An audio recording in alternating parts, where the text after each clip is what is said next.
चलिए, इसी बीच राजधानी भोपाल से बड़ी खबर आ रही है। टीईटी को लेकर अब शिक्षक जो है सड़कों पर नजर आ रहे हैं। तो टीईटी की अनिवार्यता को लेकर शिक्षकों का प्रदर्शन देखने के लिए मिल रहा है। राजधानी भोपाल में प्रदर्शन कर रहे हैं। टीईटी अनिवार्यता के खिलाफ टीचर्स का विरोध प्रदर्शन देखने के लिए मिल रहा है।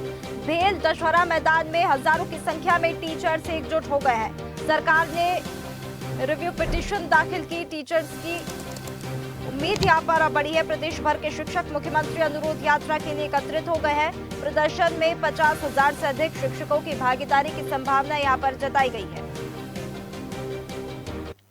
चलिए, इस खबर पर अधिक जानकारी के लिए हमारे साथ digital news head Aniruddh Sonu ने जुड़ गए हैं। अनिरुद्ध, देखिए, टीईटी को लेकर शिक्षकों का विरोध प्रदर्शन सड़कों तक अब नजर आ गया है। बड़ी संख्या में भेल दशहरा मैदान में शिक्षक जो है एकजुट होते हुए नजर आ रहे हैं। क्या उनकी मांगे हैं? कितनी संख्या में शिक्षक यहाँ पर, क्या माहौल देखने के लिए मिल रहा है मैदान में? देखिए, मध्य प्रदेश में भी शिक्षकों ने टीचर्स एलिजिबिलिटी टेस्ट यानी टीईटी का विरोध पहले जब ये आदेश सुप्रीम कोर्ट का आया था उसके बाद से ही शुरू कर दिया था। और हालांकि मध्य प्रदेश में टीईटी को लेकर दो खेमे हैं शिक्षकों में। आज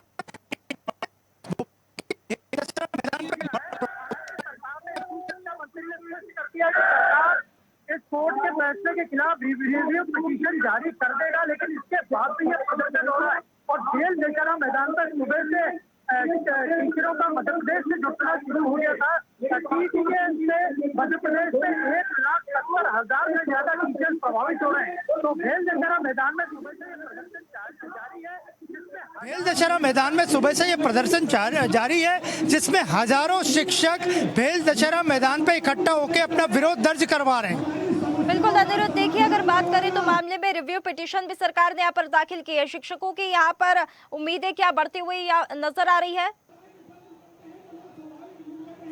जी बिल्कुल, हम आपको प्रदर्शन दिखाते हैं। आप देख सकते हैं भेल दशहरा मैदान का इलाका, लंबे समय बाद यहाँ टीचरों का इतना बड़ा प्रदर्शन हुआ है। और इस प्रदर्शन के माध्यम से न केवल टीचर्स अपनी विरोध दर्ज करवा रहे हैं, बाकी पूरे प्रदेश से यहाँ देख सकते हैं हजारों की तादाद में भेल दशहरा मैदान के में ये टीचर जुटे हैं। और इन टीचर्स की केवल एक ही मांग है कि प्रदेश में जो कार्यरत शिक्षक हैं, भले ही से वो अध्यापक हो, गुरुजी हैं, वो शिक्षित संवर्ग में हो, प्रदेश में कार्यरत इन टीचरों को शिक्षक पात्रता परीक्षा टीईटी से मुक्त रखा जाए। और इसके अलावा अध्यापक शिक्षक संवर्ग को ग्रेजुएटी, अवकाश, नकदीकरण एवं पेंशन लाभ में नियुक्ति देने से भी किया गया था।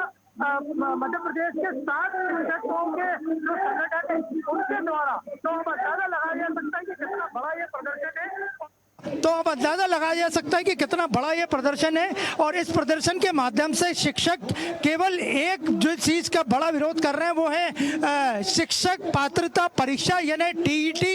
इससे वे अपने आप को दूर रखना चाहते हैं। और उनका कहना है कि जब इतने साल से वो पढ़ा रहे थे तो इस एग्जाम की क्या जरूरत है। हालांकि सरकार का दावा है कि सरकार ने स्पष्ट कर दिया है, शिक्षा मंत्री खुद कह चुके हैं कि रिव्यू पिटीशन दाखिल हो चुकी है। और इस रिव्यू पिटीशन के माध्यम से सरकार चाहती है कि वापस ये बात वापस ली जाए। मैडम, ये बताइए कि आज क्या विरोध है आपका? हमारा विरोध ये है कि हम सभी को एक टेट जैसी परीक्षा का अध्यादेश जो है वो जारी किया गया है सुप्रीम कोर्ट के द्वारा, जिस आदेश को हमारी मध्य प्रदेश सरकार ने 6 महीने तक जो है वो दबा कर रखा। अचानक से हम सबके सामने उस आदेश को जारी किया, जबकि इनके पास पर्याप्त समय था डीपीआई के अधिकारियों के पास कि वो रिव्यू पिटीशन लगा सकते थे। जब उन्होंने देखा कि मध्य प्रदेश का प्रत्येक अध्यापक एक हो गया है, शिक्षक एक हो गया है, तो कल ये रिव्यू पिटीशन इन्होंने लगाई है, जो कि 6 माह पूर्व लग जानी चाहिए थी। डीपीआई की सरकार ने रिव्यू पिटीशन लगा दी है, तो फिर इस प्रदर्शन की क्या जरूरत थी? रिव्यू पिटीशन के पहले जो हम लोगों की अधिकारियों से चर्चा हुई, उसमें अधिकारियों को अभी तक ये नहीं पता है कि इस परीक्षा में कौन बैठेगा, उसके नियम क्या होंगे, इसे किस तरीके से लागू किया जाएगा।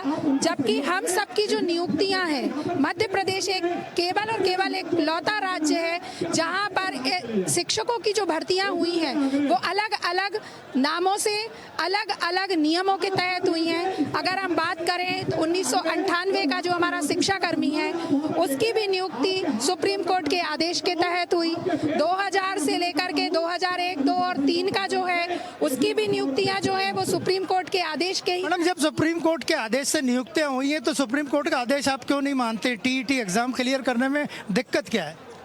दिक्कत नहीं है। मेरा ये प्रश्न है कि केवल शिक्षकों के साथ ही ये दुर्व्यवहार क्यों किया जा रहा है? इस तरीके के नियम केवल शिक्षकों के साथ ही लागू क्यों किए जा रहे हैं? क्यों नहीं उस समस्त अधिकारियों और कर्मचारियों? आज स्कूल का दिन है और इतने सारे शिक्षक यहाँ हैं, स्कूलों की क्या हालत होगी आप खुद बताइए।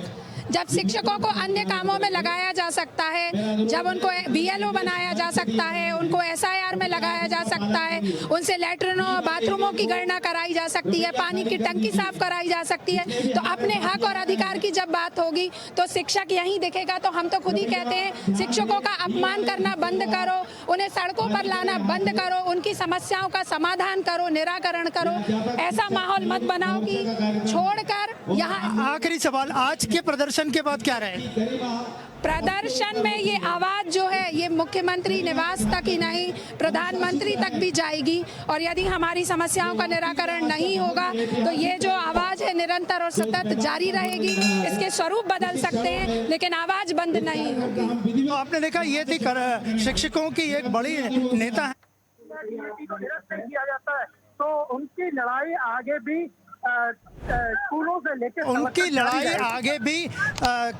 स्कूलों से लेकर सड़क तक जारी रहेगी। बिल्कुल अनिरुद्ध, देखिए जिस तरह से तस्वीर हम देख पा रहे हैं, वाकई में यहाँ पर अब एक समूह हो गया है, पूरा एकत्रित हो गए हैं शिक्षक यहाँ पर, और आगे की रणनीति क्या है यहाँ पर तय की जाएगी यदि उनकी मांगे नहीं मानी गई तो ये देखने वाली बात होगी। आप पल पल की अपडेट हम तक पहुँचाते रहिए। बहुत धन्यवाद आपका हमारे साथ जुड़ने के लिए।